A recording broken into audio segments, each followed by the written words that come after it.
कक्षा 8 विषय सामाजिक विज्ञान का चैप्टर 9 हमारी अर्थव्यवस्था के बारे में हम आज पढ़ाई करेंगे। तो बच्चों हमारी अर्थव्यवस्था, तो बच्चों यहाँ पे हमें मानचित्र दिया गया है। आइए रुपये की यात्रा का अवलोकन हमें करना है। तो बच्चों आइए रुपये की यात्रा का हमें अवलोकन करना है। चित्र देखकर हमें समझना है। तो यहाँ पे दिया गया है कि यहाँ पे आप मानचित्र देख सकते हो।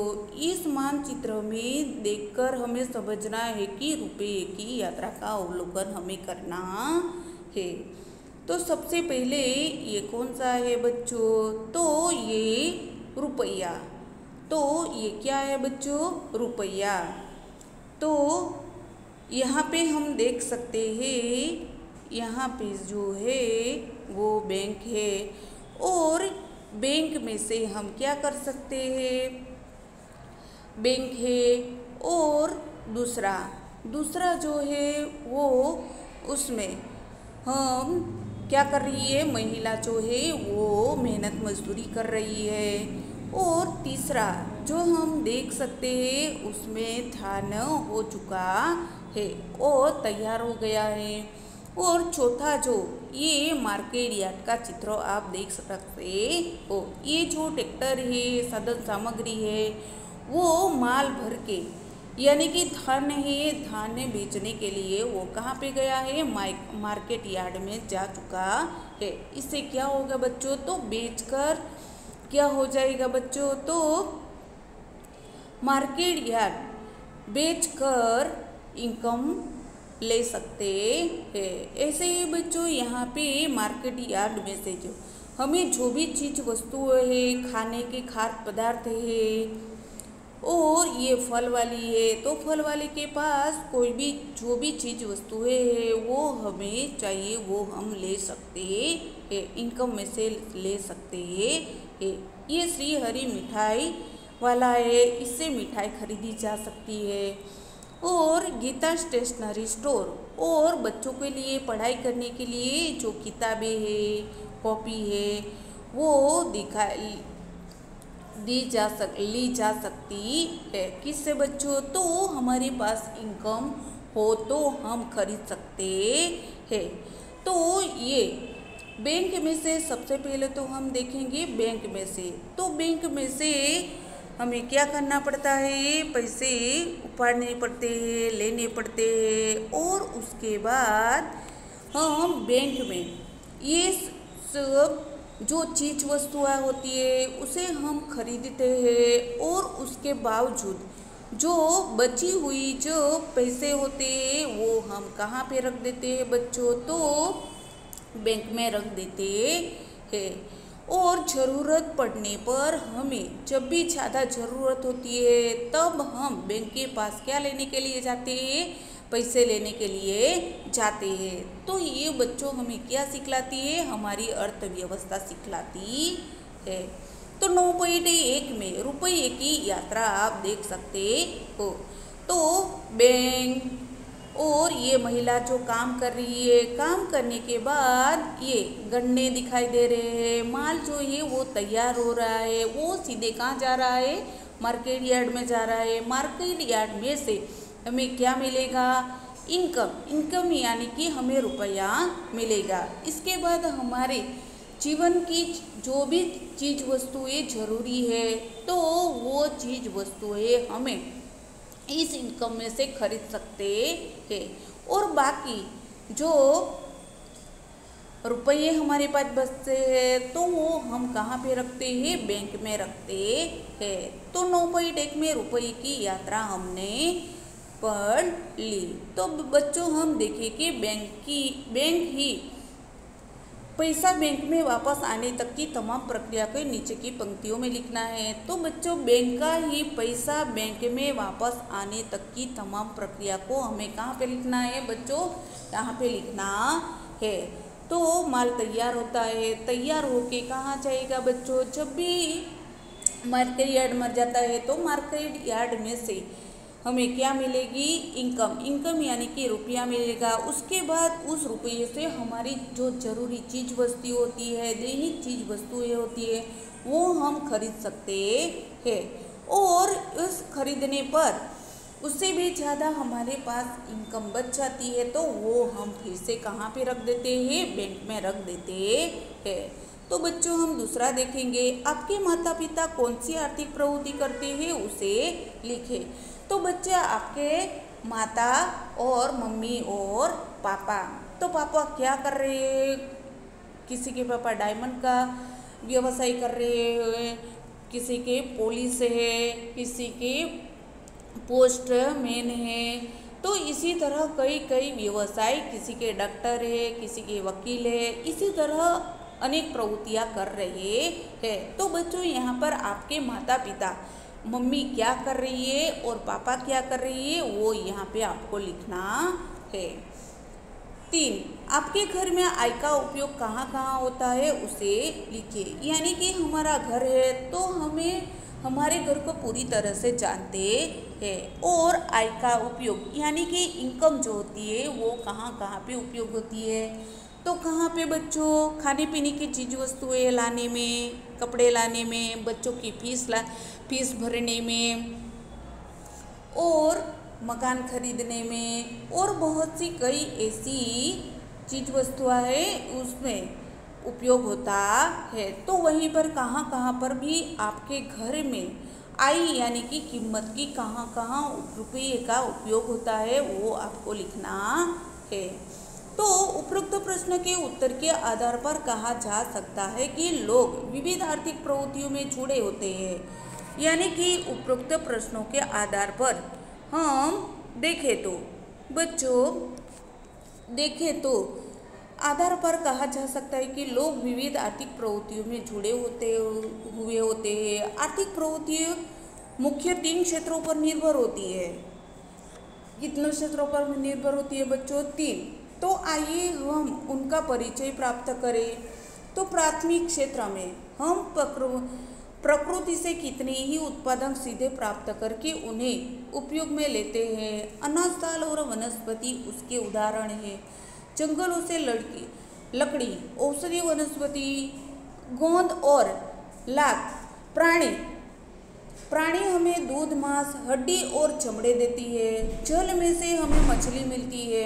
इसी तरह जमीन की सतह के नीचे से खनिज प्राप्त किए जाते हैं। संक्षिप्त में वन क्षेत्र, कृषि क्षेत्र, खान क्षेत्र, पशुपालन क्षेत्र, मत्स्य क्षेत्र आदि भोजन और औद्योगिक उत्पादक के लिए कच्चे माल की पूर्ति करते हैं। इसीलिए ये क्षेत्र प्राथमिक क्षेत्र की प्रवृत्ति के रूप से जाने जाते हैं। तो बच्चों हम देखेंगे प्राथमिक क्षेत्र में कौन कौन से स्थल आते हैं। तो हम प्रकृति से कितने ही उत्पादक सीधे प्राप्त कर ले, यानी कि प्रकृति द्वारा हमें मिले हुए उत्पादक सीधे प्राप्त तो हो जाते हैं और उनका हम उपयोग भी करते हैं। जैसे कि अनाज, दाल और वनस्पति उसके उदाहरण है।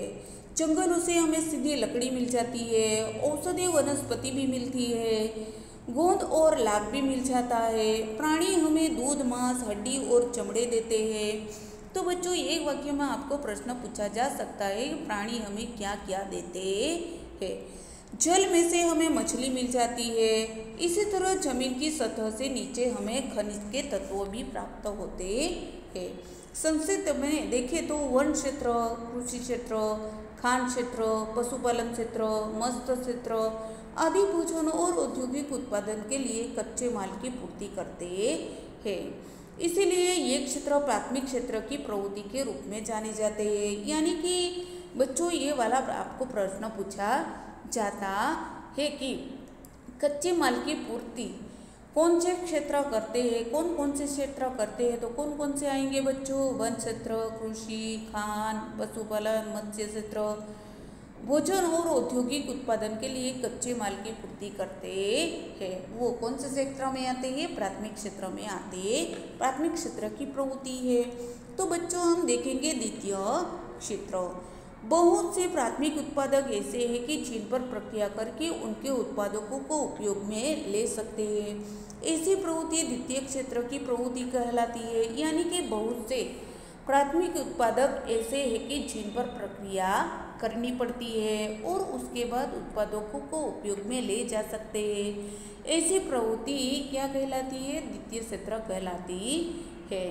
क्षेत्र की प्रवृत्ति कहलाती है जैसे कि कपास से सूती कपड़े, जैसे कि कपास बुनता है और बुनने के बाद सूती कपड़ा बनता है, और उनमें से कपासिया तेल, गन्ने से गुड़ और चीनी मिट्टी से ईंट बनना आदि।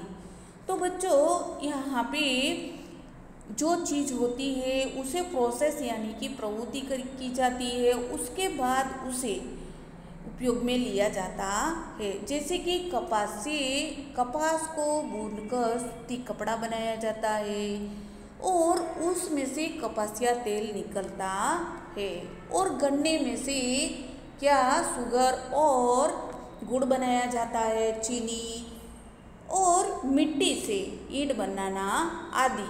जैसे कि यंत्र सामग्री, मार्ग परिवहन तथा संचार के साधन, विद्युत सामग्री और उपयोगी वस्तुएं आदि के उत्पादन में संलग्न बड़े उद्योग, सुरक्षा सामग्री, रसायन, रंग रसायन, कपड़े आदि का उत्पादन करने वाली इकाइयों आदि का समावेश इस क्षेत्र में होता है।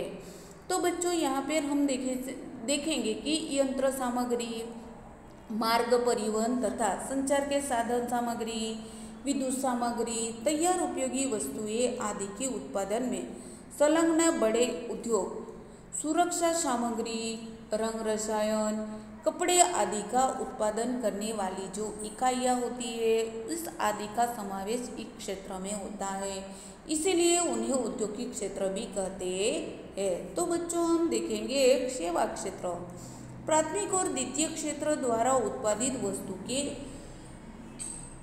जत्थे बड़े व्यापारियों तक पहुंचाने के लिए, यानी कि सेवा क्षेत्र में क्या आएगा बच्चों? तो प्राथमिक और द्वितीय क्षेत्र द्वारा उत्पादित वस्तुओं के जत्थे बड़े बड़े जो व्यापारियों होते हैं उनके तक पहुंचाने के लिए हमें किसकी मदद चाहिए? ट्रकों और ट्रेनों द्वारा परिवहन करने की आवश्यकता पड़ती है। यानी कि एक स्थल से दूसरी स्थल तक पहुंचाने के लिए किसकी आवश्यकता होगी? परिवहन की।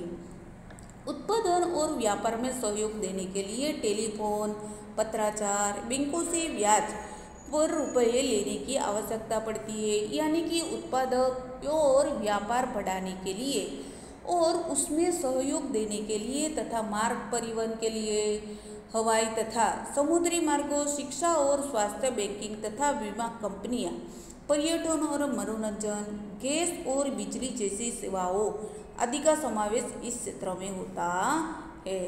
तो बच्चों हम देखेंगे कि जैसे कि टेलीफोन, पत्राचार, बैंकों से ब्याज रुपये लेने की भी आवश्यकता पड़ती है, क्योंकि उत्पादन और व्यापार हमें बढ़ाना है। तो संक्षिप्त में व्यापार, संचार तथा मार्ग परिवहन, हवाई जहाज तथा समुद्री मार्गों द्वारा, तो इसी तरह शिक्षा प्राप्त कर सकते हैं और स्वास्थ्य सुधारने के लिए, और बैंकिंग तथा बीमा कंपनियां, पर्यटन और प्रवास, मनोरंजन, गैस और बिजली जैसी सेवाओं आदि का समावेश इस क्षेत्र में, सेवा क्षेत्र में होता है। वर्तमान समय में internet, ATM, booth call centre, software company वगैरह महत्वपूर्ण सेवाएं शुरू है। तो बच्चों वर्तमान यानी कि हाल ही समय में इंटरनेट का जमाना है, तो इससे हम एटीएम से लाभ उठा सकते हैं, बूथ कॉल सेंटर से कॉल कर सकते हैं, सॉफ्टवेयर कंपनी वगैरह महत्वपूर्ण सेवाएं शुरू हुई है, इसका हम लाभ ले सकते हैं। निम्नांकित सारणी पढ़े, विचारे और उसमें लिखे। यानी कि नामांकित सारणी दी गई है, उसमें हमें लिखना है और पढ़ना भी है। तो बच्चों आर्थिक प्रवृत्ति के उदाहरण, प्रभाव क्या पड़ेगा, यह क्या दर्शाता है? माना कि किसान किसी भी चीनी मिल को गन्ना बेचने से मना करे तो क्या होगा। यानी कि बच्चों किसान किसी भी चीनी मिल को गन्ना बेचने से मना करे तो क्या होगा, प्रभाव क्या पड़ेगा। तो बच्चों गन्ना उसे क्या नहीं मिलेगी, आय यानी कि इनकम नहीं मिलेगी। और यह क्या दर्शाता है। तो माना कि यदि कंपनियां भारतीय बाजार में से कपास न खरीदकर अन्य देशों से कपास आयात करने का निर्णय करे तो कपास की खेती का क्या होगा। माना कि यदि हमारे जो भारतीय कंपनियां हैं वो बाजार में से हमारा ही कपास न खरीदे तो हमारा कपास क्या होगा, वेस्ट हो जाएगा। और अन्य देशों से जो वो कपास खरीदता है तो उससे कीमत कैसी होगी, दुगनी होगी। तो कपास की खेती का क्या होगा। तो यूं ही कपास जो करने वाले किसान हैं और ये जो माल है वो सारा का सारा बर्बाद हो सकता है। किसान ट्रैक्टर, पंप सेट, बिजली, रासायनिक खाद, कीटनाशक दवाई जैसे अनेक वस्तुएं खरीदता है। माना लोगों की रासायनिक खाद और पंप सेट की कीमत बढ़ जाए तो क्या होगा। तो बच्चों किसान ट्रैक्टर खरीदता है, पंप सेट खरीदता है, बिजली, रासायनिक खाद खरीदता है। यानी कि रासायनिक खाद जो धान तुरंत ही बड़ा करने के लिए डाला जाता है और उससे उस जो धान होता है उसमें पड़े हुए कीटकों पड़े होते हैं उसे नाश करने के लिए दवाइयाँ डाली जाती है। जैसे अनेक वस्तुओं खरीदता है। ये सब किसान के एक खेती करने के लिए क्या होता है, ये सब जरूरी है, वो खरीदता है। जैसे ही वो खरीदने पर माना लोगों की रासायनिक खाद और पंप सेट की कीमत यूं ही तुरंत क्या होता है, ट्रैक्टर पे, पंप सेट पे, बिजली पे, रासायनिक खाद और कीटनाशक दवाइयाँ जो होती है तो उस पे क्या होता है, कीमत यूं ही बढ़ जाए तो बच्चों ये ट्रैक्टर की जो आय होती है वो नहीं भरपाई कर सकेगा। पंप सेट ने के जो पैसे हैं वो चुका नहीं पाएंगे, बिजली, रासायनिक खाद नहीं खरीद पाएंगे, कीटनाशक दवाइयाँ जो है वो नहीं खरीद पाएंगे। तो बच्चों ऐसे ही वो हैरान परेशान हो सकता है। तो बच्चों हम देखेंगे औद्योगिक सेवा क्षेत्रों में काम करने वाले लोगों को भोजन की आवश्यकता होती है। मान लो कि ट्रांसपोर्ट वाले हड़ताल कर दे और गांव से शाक भाजी, दूध आदि ले जाने से मना कर दे तो क्या होगा। तो बच्चों देखें कि औद्योगिक क्षेत्रों में और सेवा क्षेत्रों में जो ट्रांसपोर्ट कंपनियां हैं, ट्रांसपोर्ट कर रही है साधन सामग्री है, वो करने वाले भोजन जो जा रहा है यानी कि खाद्य सामग्री जो जा रही है वो लोगों के लिए बहुत आवश्यक है। लेकिन वो यदि कोई कारण से नहीं जा रहा है तो ट्रांसपोर्ट वाले हड़ताल पे उतर जाए और उसे जितनी चाहिए उतनी आय नहीं मिल रही तो वो गांव से न जाए। गांव से क्या क्या जा सकता है, एक तो साग सब्जी जा सकता है और दूध जा सकता है।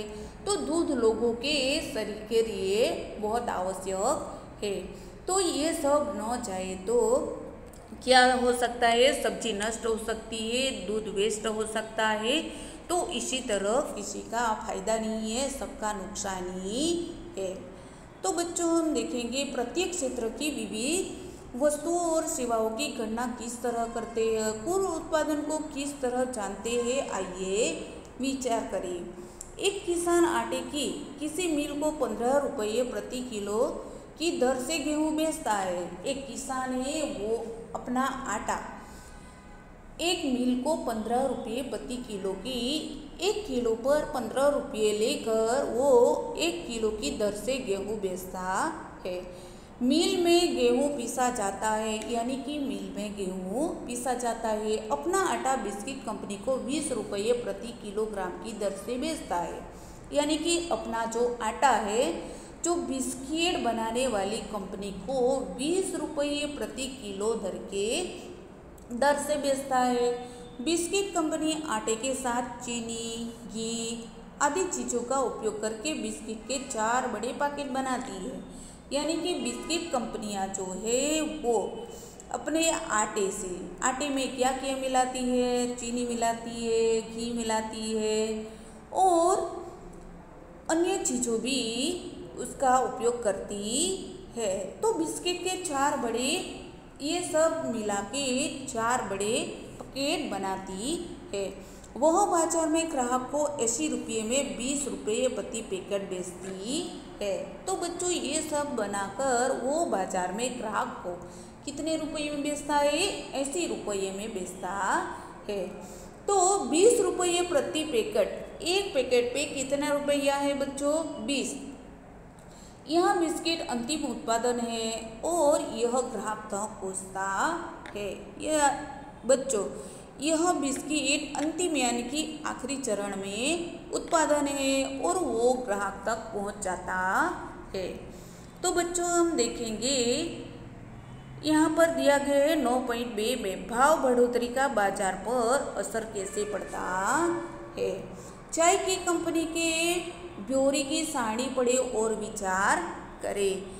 तो यहाँ पे दिया हुआ है आओ मेरा मूल्य पता करो, यानी कि हमारा कीमत जाने। चाय के होटल के मालिक को 1 कप रुपये में पड़ता है, वो 2.50 रुपये मुनाफा लेता है तो उनका विक्रय मूल्य क्या होगा? तो चाय के होटल के मालिक को 1 कप कितने रुपये में पड़ेगा? माना कि दूध का भाव प्रति लीटर 2 रुपये बढ़ जाए तो चाय के कप का न्यूनतम मूल्य और विक्रय मूल्य कितना होगा? चीनी के भाव में 1 रुपये बढ़ जाए तो आपके घर पर खर्च पर क्या असर पड़ेगा? तो बच्चों हमारे घर पर सीधे ही असर होता है, क्योंकि 1 रुपया बढ़ने से 1 रुपये में आने वाली चीज हम दूसरी नहीं ला सकते हैं। गैस सिलेंडर के भाव 50 रुपये बढ़ जाए तो माँ के घर खर्च के बजट अंदाज पत्र पर क्या प्रभाव पड़ेगा? तो बच्चों गैस सिलेंडर के भाव यदि 50 रुपये बढ़ जाते हैं तो माँ के घर खर्च के बजट पर सीधा ही असर पड़ता है। डीजल के भाव में प्रति लीटर 2.50 रुपये बढ़ जाए तो आपके स्कूल बस या गांव की बस के भाड़े पर क्या असर पड़ेगा? यानी कि बच्चों डीजल भाव में प्रति लीटर 2.50 रुपये बढ़ जाए तो आपके स्कूल या बस या गांव की बस में भाड़े ही क्या हो जाएगा? बढ़ोतरी हो जाएगी। तो इसी तरह 9.2 में भाव बढ़ोतरी का बाजार पर सीधा ही अर्थव्यवस्था पर सीधे ही असर पड़ता है। तो बच्चों हम देखेंगे भारत की विविध आर्थिक प्रवृत्तियों का वर्गीकरण उसके स्वामित्व की दृष्टि से भी किया जा सकता है। तो 1 सरकार के स्वामित्व या सार्वजनिक क्षेत्र के उद्योग में जो उद्योग सरकार के स्वामित्व और सरकार के संचालन अंतर्गत होते हैं, यानी कि जो भी उद्योग आए हुए हैं वो सरकार के स्वामित्व और सरकार के संचालन अंतर्गत होते हैं, वे सार्वजनिक क्षेत्र के उद्योग हैं। उदाहरण के स्वरूप पे देखें तो भिलाई स्टील प्लांट, भारतीय heavy electronic limited BHEL, oil and natural gas commissioner ONGC आदि सरकार के स्वामित्व की इकाइयाँ है। तो बच्चों कौन कौन सी है उसके उदाहरण यहाँ पर दिए गए हैं। स्वरूप भिलाई स्टील प्लांट, भारतीय heavy electric limited, oil and natural gas commissioner ONGC आदि सरकार के स्वामित्व इकाइयाँ है। यदि कि बच्चों सरकार की इकाइयाँ कहलाती है। तो नंबर 2 में हम देखेंगे निजी स्वामित्व या निजी क्षेत्र के उद्योग कौन कौन से हैं। तो जिन औद्योगिक इकाइयों का स्वामित्व और संचालन निजी लोगों का हो वे इकाइयाँ निजी स्वामित्व या निजी क्षेत्र के उद्योग कहलाते हैं। तो बच्चों जिन औद्योगिक इकाइयों का स्वामित्व और संचालन कौन करता है? निजी लोगों का हो, वैसे इकाइयाँ निजी स्वामित्व या निजी क्षेत्र के उद्योग कहलाते हैं। उदाहरण के स्वरूप पे देखें तो स्वरूप Tata iron and steel company limited यानी कि टिस्को, रिलायंस टोरंट, कैडिला, अलेम्बिक जैसी कंपनियां निजी कंपनी के उदाहरण यहाँ पे दिए गए हैं। तो बच्चों हम देखेंगे संयुक्त क्षेत्र के उद्योग। सार्वजनिक क्षेत्र के उद्योगों की कुछ सीमाएं होती है। इनमें मुख्यतः अकार्य दक्षता और कम चोरी देखने को मिलती है। यानी कि इन जो मुख्य अकार्य दक्षता और संयुक्त क्षेत्र के उद्योगों में मुख्यतः देखें तो अकार्य दक्षता यानी कि कार्य जो भी कार्य कर रहे हैं उसमें इंटरेस्ट नहीं है, और काम चोरी, काम हुआ न हुआ ऐसे ही काम करते हैं। इन्हें नियंत्रित करने के लिए, अंकुश लगाने के लिए तथा आवश्यक पूंजी एकत्र करने के लिए निजी क्षेत्रों में विशेषज्ञों की मदद लेने के उद्देश्य से सार्वजनिक क्षेत्रों में से निजी क्षेत्र के संयुक्त से सार्वजनिक के उद्योग भी स्थापित किए गए हैं। हालांकि इन उद्योगों पर सरकार अधिकतम वर्चस्व रहता है। यानी कि संयुक्त क्षेत्र वाले उद्योगों में अधिकतर देखें तो किसका वर्चस्व रहता है, तो अधिकतर देखें तो ऐसे उद्योगों पर सरकार का अधिक वर्चस्व रहता है। नंबर 4, सहकारी क्षेत्र के उद्योग। देश में बहुत से व्यक्ति आर्थिक दृष्टि से सक्षम नहीं होते, वह व्यक्तिगत रूप से उद्योग शुरू करने की स्थिति में नहीं होते। ऐसे लोग साथ मिलकर मंडली या संघ बनाकर उत्पादन या बिक्री की प्रक्रिया अपनाते हैं। एक दूसरे के सहयोग से शुरू हुए ऐसे उद्योगों या इकाइयाँ सरकारी क्षेत्र के उद्योग है। उदाहरण स्वरूप दूध की डेयरी, चीनी के कारखाने वगैरह उद्योग सरकारी स्तर पर चलते हैं। तो बच्चों यहाँ पे सरकारी क्षेत्र के उद्योग है। तो ऐसे कौन कौन से उद्योग है उसके हम उदाहरण देखेंगे। देश में बहुत से व्यक्ति आर्थिक दृष्टि से सक्षम नहीं होते हैं, तो उस समय वे व्यक्तिगत रूप से उद्योग शुरू करने की स्थिति में नहीं होते हैं। वे लोग साथ मिलकर यानी कि एकजुट होकर साथ मिलकर मंडली या संघ बनाकर, जैसे कि महिला मंडल का जिसका उदाहरण कहते हैं, या बिक्री की प्रक्रिया अपनाते हैं। एक दूसरे के सहयोग से शुरू यानी कि एक दूसरे की मदद से शुरू किया हुआ उद्योग या इकाइयाँ सरकारी क्षेत्र में उद्योग है। जैसे कि इसके उदाहरण कौन से हैं? स्वरूप दूध की डेयरी और चीनी के कारखाने वगैरह उद्योग सरकारी स्तर पर चलाते हैं। तो बच्चों हम देखेंगे आर्थिक प्रवृत्ति का संगठित और असंगठित क्षेत्रों में विभाजन। यहाँ पर दिया हुआ है कांता और कमला। तो पहले हम देखेंगे बच्चों कांता।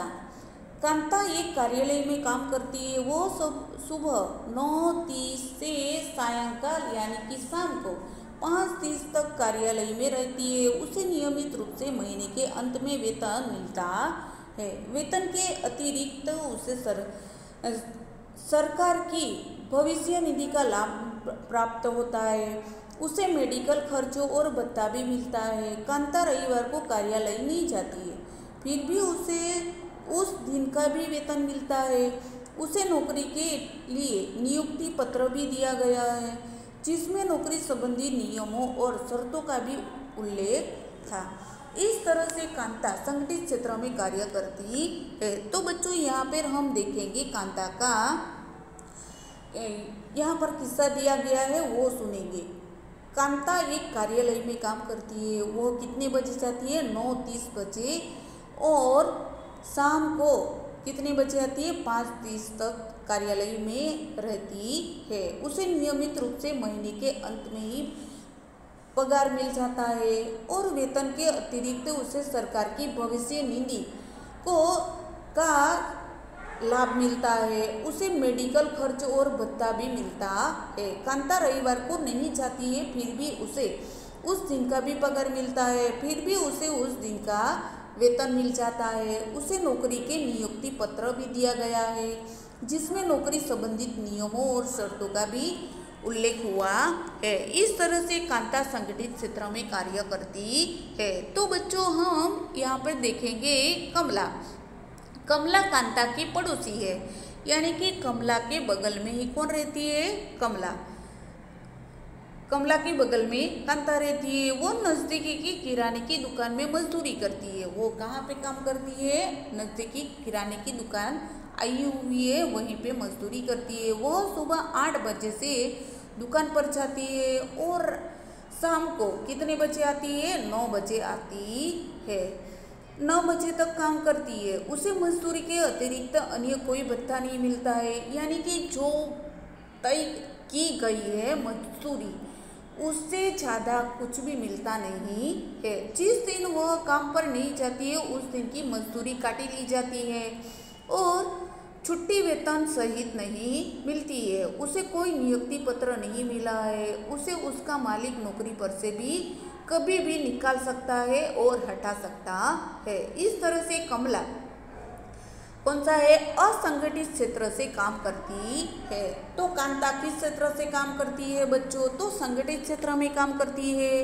और संगठित क्षेत्र यानी कि गवर्नमेंट से ये लागू होता है। और कमला असंगठित क्षेत्र यानी कि वो एक दुकान में काम कर रही है। तो जिस तरह कांता को बाकी सब भत्ते का जो वेतन होता है वो सब मिल रहा है, तो कमला को एक दुकान में काम करती है, उसे समय ज़्यादा लेती है, 8 से 9 बजे तक काम करती है। लेकिन कांता को जिस तरह सब वेतन मिल रहा है वैसा वेतन कमला को नहीं मिल रहा है और छुट्टी का भी काट लिया जाता है। तो इसी तरह संगठित क्षेत्र में कांता जुड़ी हुई है और असंगठित क्षेत्र में कमला जुड़ी हुई है। तो बच्चों संगठित क्षेत्र और असंगठित क्षेत्र में आपको समझ में आया बहुत डिफरेंट है। इतना जानिए में सरकार ने असंगठित क्षेत्र के उद्योग के लिए विविध कानून बनाया है, फिर भी असंगठित क्षेत्र के मालिकों द्वारा उसका व्यावहारिक उपयोग नहीं होता है। यानी कि सरकार ने असंगठित क्षेत्र के उद्योगों के लिए कई सारे कानून बनाए हैं, फिर भी असंगठित क्षेत्र के मालिकों द्वारा उसका व्यावहारिक उपयोग नहीं होता है। लोगों का शोषण ही किया जाता है। आर्थिक उदारीकरण विश्व के साथ चलने, विश्व प्रभाव में मिलने और भारत देश को विकसित राष्ट्र बनाने के लिए भारत सरकार ने अपने आर्थिक नीतियों में कुछ परिवर्तन किए। उसके अनुसार सन 1951 से उदार नीति अपनाई। तो बच्चों ये वाला आपको प्रश्न पूछा जाता है कि उदार नीति कब से अपनाई? तो इसे सन 1951 में। इस नीति के अनुसार उद्योग, व्यापार और धंधे से संबंधित कुछ नियंत्रण दूर किए, कर घटाए, वस्तुओं के आयात निर्यात में भी कुछ छूट घोषित की, नए उद्योग स्थापित करने के लिए मजदूरी की प्रक्रिया सरल बनाई। उसके कारण भारत विश्व के अन्य देशों के साथ व्यापार, धंधे और उद्योग के मामले में एक बन रहा है तथा भारत में धंधा रोजगार बढ़ा है। तो ऐसे ही बच्चों हम देखेंगे निजीकरण। तो निजीकरण स्वतंत्र के पश्चात केंद्र सरकार ने सार्वजनिक साहस शुरू किए गए। समय बीतने पर ये सार्वजनिक साहसों के उद्योग हानि उठाते गए और उनकी कुछ इकाइयाँ बीमार पड़ने से बंद हो गई। यानी कि स्वतंत्र हमारा देश जब स्वतंत्र हुआ उसके पश्चात केंद्र सरकार ने सार्वजनिक साहस शुरू किए थे और समय बीतने पर वे सार्वजनिक साहसों के उद्योग को क्या होने लगा? हानि उठाते गए और उनकी कुछ इकाइयाँ धीरे धीरे बीमार पड़ने लगी और उसकी वजह से बंद हो गई। सरकारी अर्थव्यवस्था पर उसका प्रभाव पड़ने लगा। मजदूर संगठित हुए परंतु उद्योग घाटे में आने लगे। दूसरी तरफ विश्व में गुणवत्ता का बोलबाला होने लगा। निजी इकाइयाँ मुनाफा करने लगी, यानी कि निजी इकाइयाँ जो थी वो धीरे धीरे मुनाफा करने लगी। इन सभी परिस्थितियों ने निजीकरण को प्रोत्साहन दिया। तो ये सभी परिस्थितियों के कारण ही देखें तो निजीकरण को प्रोत्साहन मिल चुका था। ये सरकार सार्वजनिक साहसों में से खिसकने लगी और निजीकरण की तरफ मुड़ी। तो देखें तो बच्चों, सरकार सार्वजनिक साहसों यानी कि सार्वजनिक साहसों में से धीरे धीरे अलग होने लगी और निजीकरण की तरफ से वो मुड़ने लगी। संयुक्त साहस निजीकरण की प्रक्रिया का एक भाग कहलाता है। तो बच्चों, हम देखेंगे वैश्विकीकरण। उदारीकरण और निजीकरण ने वैश्विकीकरण को जन्म दिया। वैश्विकीकरण यानी कि समग्र विश्व का एक बनना, अर्थात एक दूसरे के नज़दीक आना। तो बच्चों, वैश्विकीकरण यानी कि क्या है? तो उदारीकरण और निजीकरण ने वैश्विकीकरण को जन्म दिया। इन दोनों उदारीकरण और निजीकरण ने विश्व किस कौन से करण को जन्म दिया था? तो वैश्विकीकरण को जन्म दिया। वैश्विकीकरण यानी कि समग्र विश्व का एक बनना अथवा एक दूसरे के नजदीक आना है। विश्व में विश्व का कोई भी देश विश्व के किसी भी अन्य देश के साथ सरलता से व्यापार धंधा कर सकता है। उससे एक दूसरे देशों के बाजारों और उत्पादनों एकीकरण हो रहा है। एक दूसरे देशों के बीच पारस्परिक संबंध और तीव्र एकीकरण की यह प्रक्रिया ही है। तो बच्चों, हम यहाँ पे देखेंगे कि एक दूसरे देशों के बाजारों और उत्पादनों में एकीकरण धीरे धीरे हो रहा है और एक दूसरे देशों के बीच में पारस्परिक संबंध और तीव्र एकीकरण की यह प्रक्रिया ही वैश्वीकरण कहलाती है। वैश्वीकरण की मदद करने वाला और उत्तेजित करने वाली यदि कोई प्रक्रिया है तो वह है सूचना प्रौद्योगिकी में आई हुई अभूतपूर्व क्रांति, जिसे आपने इंफॉर्मेशन टेक्नोलॉजी के रूप में पहचानते हैं। विश्व व्यापार संगठन यानी कि WTO इस दिशा में कार्य कर रहा है, जिसकी स्थापना सन 1995 में हुई थी। तो बच्चों, ये वाला आपको प्रश्न पूछा जा सकता है कि विश्व व्यापार संगठन इस दिशा में कार्य कर रहा है और विश्व व्यापार संगठन की स्थापना कब हुई थी? तो इस सन 1995 में हुई थी। तो बच्चों, आप लाइन कर सकते हो। वैश्वीकरण का प्रभाव कैसा पड़ा है? तो सूचना टेक्नोलॉजी के कारण सेवा क्षेत्र में रोजगार के नए अवसर खड़े किए हुए हैं।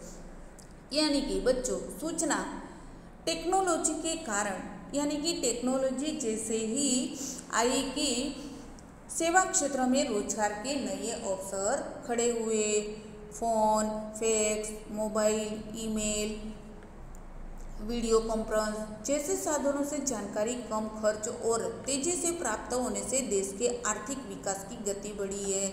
यानी कि जैसे ही टेक्नोलॉजी आई है तो इसका हम उपयोग भी कर रहे हैं, जैसे कि phone, fax, mobile, email, video conference जैसे साधनों से जानकारी हमें मिली है और कम खर्च और तेजी से प्राप्त होने से देश के आर्थिक विकास में बढ़ोतरी हुई है।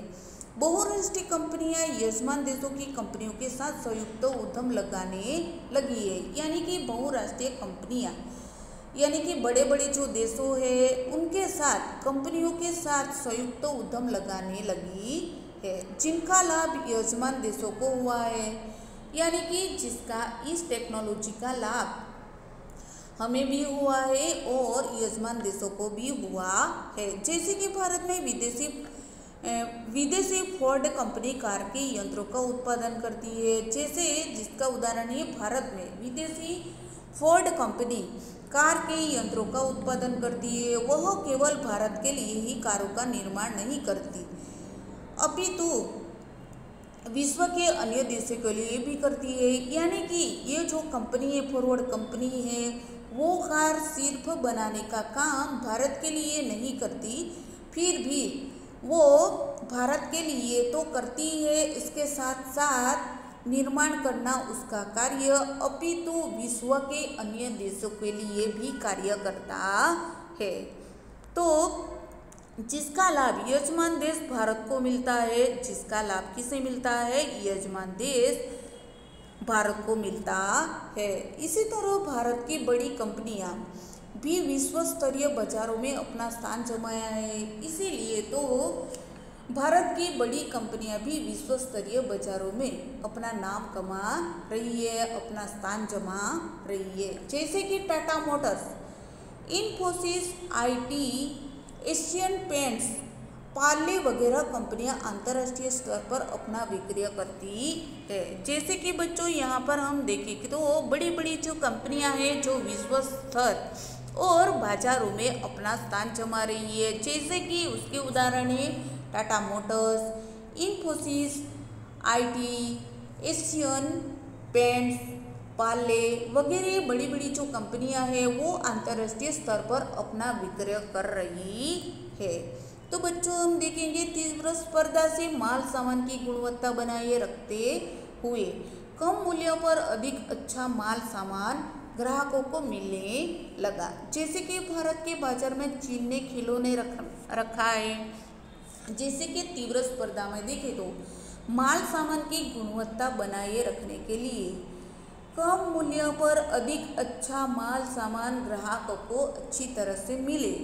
जैसे कि भारत के बाजार में चीन ने क्या रखे थे, खिलौने, यानी कि भारत के बाजार में चीन के खिलौने बहुत से बिक रहे हैं, कम कीमत है और नवीन डिजाइन, यानी कि ये जो खिलौने रखे गए हैं चीन वालों ने, इसकी कीमत कितनी है, कम, और डिजाइन के कारण चीनी खिलौनों भारतीय बाजार में अधिकतर लोकप्रिय हो रही है, यानी कि ज़्यादातर लोग चीनी खिलौने खरीद रहे हैं। एक ही वर्ष में 70% और 80% दुकानों में भारतीय खिलौनों का स्थान चीनी खिलौने ने ले लिया है, यानी कि एक ही वर्ष में 17% और 80% दुकानों में भारतीय खिलौनों का स्थान